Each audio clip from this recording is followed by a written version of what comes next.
네, 요즘 여권에서는 이 두 사람이 제일 잘 나가는 것 같습니다. 자, 민정수석 자리에서 22개월 만에 물러났지만 다음 행보가 주목받는 조국 전 수석. 그리고 문자 그대로 실세 검찰총장 윤석열 총장의 행보입니다. 자, 윤석열 검찰총장이 25일부터 임기를 시작했는데요. 자, 임명식에서 했던 말 한번 직접 들어보겠습니다. 권력기관의 정치 선거 개입, 불법 자금 수수, 시장 교란 반칙 행위, 우월적 지위의 남용 등 정치 경제 분야의 공정한 경쟁 질서를 무너뜨리는 범죄에 대해서는 추호의 망설임도 없이 단호하게 대응해야 할 것입니다. 워낙 힘이 많이 실리는 총장이다 보니까 한마디 한마디가 어떤 뜻이냐 이런 거에 대해서 굉장히 해석도 많이 나오는 것 같은데 뭐 결국 공직기강을 당부하면서 적폐청산 이거 더하고 더 속도 내겠다 이런 뜻으로 해석하는 사람이 많은 것 같은데 어떻습니까? 저 그 발언의 어떤 키워드는 공정한 경쟁, 공정한 경쟁. 사회였던 것 같습니다. 네. 그리고 이 공정한 경쟁이 어떤 한 분야에 머무르는 것이 아니라 네. 정치, 경제 다 아우른다고 얘기를 했어요. 근데 네. 그 이야기를 하면서 어떤 대상을 지목했느냐, 대상 지목하지 않았거든요. 공정한 경제를 해치는 행위에 대한 이야기를 한 것이죠. 그러니까 그 어떤 주체가 되든지, 그러니까 공정한 사회에 걸림돌이 되는 것에 대해서는 엄단을 하겠다 그런 의지를 밝힌 걸로 보이고요. 네. 저는 그 윤석열 총장 관련해서 그 마샬 맥루언이라는 미디어의 이해를 썼던 그 저자가 그 미디어가 곧 메시지라는 이야기를 했었잖아요. 근데 윤석열 총장의 임명 자체가 곧 메시지를 던져준다고 생각을 합니다. 네. 윤석열 총장의 그 이전 행보를 보면은 그 뭔가 보수 진보를 가린 적은 없었던 것 같습니다. 그러니까 2003년에 안희정 그 지사를 구속했던 것도 그 윤석열 총장이었고요. 그리고 2013년 정말 서슬이 시퍼러던 그때 그 지지율로 보나 뭐 여러 가지 상황으로 보나 정말 할 수 없는, 그러니까 정권의 어떤 정당성을 흔드는 그런 그 대선 관련 댓글 수사를 지휘한 것도 윤석열 검사지 않습니까? 그리고 본인은 본인의 정치적 성향이 어떻게 보면 보수라는 그로 추정될 수 있는 그런 이야기도 많이 했었어요. 그래서 그런 윤석열 총장을 문재인 정부에서 임명했다는 것 자체가 던져주는 메시지가 크다, 저는 그런 생각을 하고요. 그리고 우리 국민들이 바라는 검찰개혁 관련해서는 검찰이 제발 정치적 중립을 지켜라. 그리고 제 식구 감싸기 그만해라. 그러니까 노회찬 의원이 이야기했던 10,000명에게만 평등한 그런 법 집행 그만하라는 거 아닙니까? 그래서 거기에 대해서도 얼마나 잘 끌고 갈지 지켜봐야 된다고 생각합니다. 윤석열 총장 하면 가장 기억에 남는 말이 저거 아니겠습니까? 결국 나는 사람에 충성하지 않는다. 조직에 충성한다. 이 말이 허언이 아니라는 것이 입증됐으면 하는 생각입니다. 자, 조국 전 수석, 이제는 전 수석에 대해서 자연인으로 돌아갔는데 뭐 곧 다시 공직으로 돌아온다는 그런 얘기까지 있는데 자, 민정수석으로서 물러나면서요. 또 의미 있는 한마디를 남겼습니다. 직접 들어보겠습니다. 문재인 정부 초대 대통령 민정수석 비서관의 소임을 마치고 청와대를 떠납니다. 민정수석으로서 촛불 명예 혁명의 시대적 요청에 부응하기 위하여 법과 원칙에 따라 좌고우면하지 않고 직진하였고 소기의 성과를 거두었습니다. 또한 민정수석의 관례적 모습과 달리 주권자 국민과 공개적으로 소통하면서 업무를 수행하였습니다. 업무 수행에서 국민 여러분께 심려를 끼친 부분이 있었습니다. 오롯이 저의 비계와 불민함 탓입니다. 저를 향하여 격렬한 비난과 신랄한 야유를 보내온 일부 야당과 언론의 존중의 의사를 표합니다. 스스로 조금 꽤 높은 점수를 수치로 계량하지 않았지만 22개월간의 민정수석 자리 굉장히 논쟁적인 인물이었잖아요. 그렇죠. 스스로는 굉장히 후한 평가를 내렸다 이렇게 보이네요. 네. 어쨌든 22개월 문재인 정부의 이 초기 이 민정수석을 맡아서 안정적인 국정 운영을 이제 뒷받침했다라는 좀 자부심이 느껴지는 이 퇴임사였고요. 어떻게 보면 민정수석이 이렇게까지 이 스포트라이트를 받았던 적이 있었을까 싶을 정도로 굉장히 이례적으로 좀 주목을 많이 받고 있는 거 사실입니다. 물론 조국 수석 전에는 임종석 비서실장이 굉장히 스포트라이트를 많이 받았다가 물러난 이후에는 바로 조국 수석으로 이 바톤 터치가 됐거든요. 권력이 참 무상합니다. 앞으로 이제 청와대에서 저는 내각으로 관심이 좀 집중되지 않을까. 만약에 법무부 장관으로 실제로 임명이 된다라면 앞으로 그 패스트 트랙에 가 있는 이 검경 수사권 조정 문제를 이 법무부 장관이 지금 진두지휘하게 돼 있거든요. 그러니까 조국 수석은 아마 장관으로 또 한번 이 국민들에게 굉장히 각인되어 있지 않을까. 이 활동이 좀 일거수일투족이 좀 주목되지 않을까 하는 생각이 듭니다. 네, 사석에서 임종석 네. 전 실장을 좀 볼 기회가 있었는데 네. 청와대 시절 네. 20개월 있었다고 하더라고요. 거기에 대해서 그렇죠. 조금 향수를 느끼는 것 같은 그런 느낌도 받았습니다. 자, 조국 수석의 이야기 길게 들었는데 마지막에 보면 일부 저를 향하여 격렬한 비난과 신랄한 야유를 보내온 야당과 언론의 존중의 의사를 밝힌다. 굉장히 정중하게 얘기하는 것 같은데 일각에서는 뒤끝 장렬이다 이런 이야기를 하는 사람도 있네요. 우선 앞에 첫 번째 그 스스로를 평가한 부분에 대해서 잠깐 언급하고 넘어가는 게 좋을 네. 것 같아서. 예를 들어서 저도 뭐 기자입니다만 기자가 기사를 써놓고 정말 보기 드문 특종의 엄청난 기사라고 한다면 사람들이 웃겠죠. 평가는 본인이 하는 게 아니라 남들이 하는 거고 이런 그 민주주의 체제에서는 언론이 하는 겁니다. 네. 자화자찬은 통하지가 않죠. 네.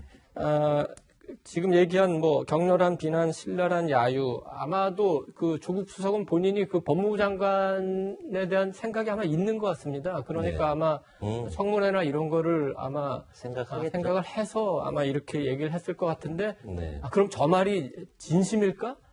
저는 뭐 꼭 그렇지도 않을 수 있을 것 같습니다. 어쨌든 네. 이제 이건 전제로 해서 중요한 거는 지금 저는 그 문재인 대통령이 조국 전 수석을 법무부 장관으로 임명할지 약간 그 확신이 서지 않습니다. 네. 조국 전 수석은 지금 법무부 장관 맡기에는 여러 가지로 적절하지가 않습니다. 첫째로 그 법무부 장관, 법을 집행하는 기관 아닙니까? 그렇죠. 네. 그걸 하기에는 법 인식이 조금 그 철저하다거나 적절하진 않은 것 같습니다. 지금도 여기 보면은 민정수석으로서 촛불 명예혁명이라고 그랬거든요. 촛불은 혁명이 아니에요. 그건 시위입니다. 박근혜가 탄핵된 거는 국회의원 다수가 그 탄핵을 의결했고 그거를 헌법재판소가 인용을 해서 탄핵이 된 거고 헌법에 따른 민주 절차를 이행했는데 그걸 우리가 혁명을 하고 하지 않습니다. 둘째, 아마도 그 조국 수석은 법무부 장관으로서 검찰을 뭐 장악한다는 표현은 그렇지만 협조하고 이러기가 아주 쉽지는 않을 겁니다. 윤석열 총장, 그 다음에 지금 검찰의 주류 인사들이 조국 새로 만약에 법무장관이 된다면 이렇게 협력해서 잘할까? 저는 굉장히 의문이고 네. 몇 가지 질문을 제가 굳이 말은 안 하겠지만 그 검사들이 던질 수가 있고 아마 그거는 뭐 만약에 그렇게 된다면 두고만 알게 될 거고. 두 번째, 조국 수석을 만약에 법무장관으로 임명한다면 국민의 절반은 지금 반대하고 있는 것 같은데 국민 통합에 전혀 도움이 되지 않습니다. 국민 통합에 전혀 도움이 되지 않는 인사를 굳이 문 대통령이 그 해야 될 이유를 알지 못하겠고, 세 번째, 이거는 전혀 의도는 하지 않았겠지만 네. 조국이 만약에 법무부 장관이 된다면은 그 문재인 새로운 내각의 특징은 아마 반일 내각이 될 겁니다. 주창, 매국, 네. 이적, 그 일본, 그 다음에 미국 등 관련국들이 다 보고 있겠죠? 이런 임무를 법무부 장관으로 해서 법 집행을 맡긴다. 우리나라의 정치는 한국 국내에서만 끝나는 게 아닙니다. 대외적인 메시지도 굉장히 중요하거든요. 조국 법무부 장관 임명되면 일본에서 뭐라고 생각하겠습니까? 네. 이런 여러 가지를 고려할 때 네. 문 대통령이 조국을 법무부 장관으로 임명하는 건 쉽지 않다고 생각합니다. 네, 이도훈 의원이 지금 지적하신 것 중에 촛불에 대한 어떤 성격 규정, 명예혁명이 아니라 시위다. 이 부분에 대해서는 개인적 견해가 조금 강한 그런 부분이 있다는 부분을 일단 제가 지적을 좀 드리고 싶고요. 국민 통합에 도움이 될지 이 부분은 어쨌든 임명이 되고 나서 된다면 어떤 본인이 어떤 그런 자격을 입증해야지 또 어떤 임명이 되지 않겠습니까? 그 부분은 조금 더 어떤 판단을 미뤄두는 게 좋지 않겠나 하는 생각을 합니다. 자, 조수석이요. 이르면 다음 달에 있을 개각에서 어떤 중책을 맞을 거라 이렇게 얘기했는데 정치 구단이라는 분이 있죠. 박지원 전 대표는 조국 전 수석에 대해서 이런 평가를 내놨습니다. 한번 들어보겠습니다. 제가 생각할 때는 조국 수석은 1월 중에 법무부 장관을 던지고 내년 총선에 출마할 것이다. 총선에 되면은 바로 2년 있다가 대통령 선거가 있으니까 대통령 후보로 갈 수 있는 확률이 대단히 높다. 그건 뭐 누구하고 붙든지 상관없이 지금 현재 조국 수석은 제가 알고 있기로는 부산에서는 무난히 당선되고 부산 시민들이 특히 PK 세력들이 굉장히 밀어줄 거다. 그렇게 저는 봅니다. 뭐 예언에 가까운 얘기인데 네. 맞춘 적도 있고 틀린 적도 있기 때문에 네. 큰 무게를 둘 필요는 없어 보이지만 흥미로운 그런 지적으로 보이긴 합니다. 네. 조 전 수석 첫 번째 행보로 의미 있는 분의 행사를 찾아갔다죠? 그렇습니다. 이 민정수석에서 그만둔 다음 날인데요. 네. 이 노회찬 전 이 정의당 의원의 일주기 지금 추모 행사 중에 하나로 이 미술 전시가 있습니다. 함께 꿈꾸는 세상이라는 이 미술 전시가 있는데 이 전시회에 오시는 분들의 안내를 맡아서 일일 이 자원봉사를 한 겁니다. 아, 그렇군요. 그런데 이제 이건 뭐 이 연원이 좀 있습니다. 네. 노회찬 의원이 2012년 총선에 이 서울 노원갑에 출마를 했을 때 후원 회장을 조국 민정수석이 맡아서 그랬군요. 예, 후원 회장이라는 것은 이 사람 참 좋은 정치인이니까 많이 좀 도와주십시오. 이제 이런 역할을 하는 분인데 그만큼 어떤 뭐 이게 정당이라든지 어떤 정파를 떠나서 과거 이 긴밀한 인연이 있었던 분이었기 때문에 현직 민정수석일 때는 노회찬 전 의원에 대해서 뭐 구체적인 언급을 안 했지만 이제 자연인으로 돌아왔기 때문에 이 과거 인연에 대해서 저렇게 이 자원봉사를 통해서 이 노회찬 전 의원을 좀 추모했다. 뭐 이렇게 볼 수 있을 것 같습니다. 네, 뭔가 본격적인 활동을 하는 것 같은데 조 전 수석은 또 SNS에 활발하게 본인의 메시지를 가감없이 올려서 화제가 됐었는데 잠깐 쉬었던 것 같은데 또 시작했네요. 그 민정수석으로 재임할 당시에 네. 이제 한 40여 건의 글을 일본 관련해서 네. 올리고 나서 이제 조금 쉰다고 이야기를 하고 네, 이제 네. 퇴임하고 나서 다시 이제 그 비슷한 결의 글을 다시 올린 것 같아요. 네. 그 앞서 말씀하셨던 그 조국 수석의 퇴임의 변에 관해서 이제 본인이 스스로를 셀프 칭찬을 했다 뭐 그런 비판이 있는데 저는 그렇게 보지 않습니다.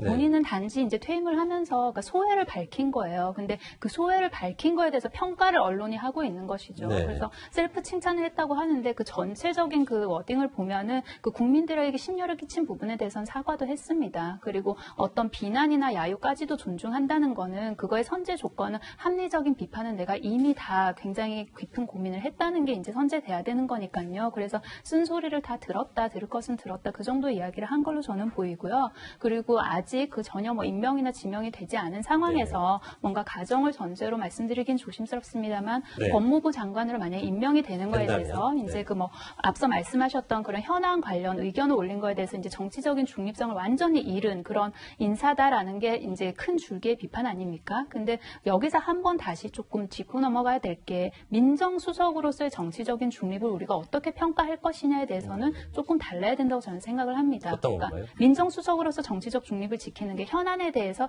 이야기를 하지 말라, 목소리를 내지 말라는 게 아니라고 저는 생각을 네. 해요. 그러니까 민정수석으로서의 정치적 중립은 어떤 수사를 뒤에서 움직인다던가 부적절하게 뭔가 수사를 뭐 여권 쪽으로만 유리하도록 이렇게 지시를 한다던가 그런 것이 정치적인 중립을 잃은 것이지 네. 그렇다면 조국 수석이 민정수석으로 재임할 당시에 그런 일들이 있었느냐 아직까지는 없다는 거 아닙니까? 그래서 이거 현안에 대해서 의견을 낸 걸로 정치적인 중립을 잃었다고 보기에는 저는 어렵다고 생각합니다. 네. 자, 두 번째 뉴스 여기까지 마치고요. 저희는 다음 소식으로 이어가겠습니다.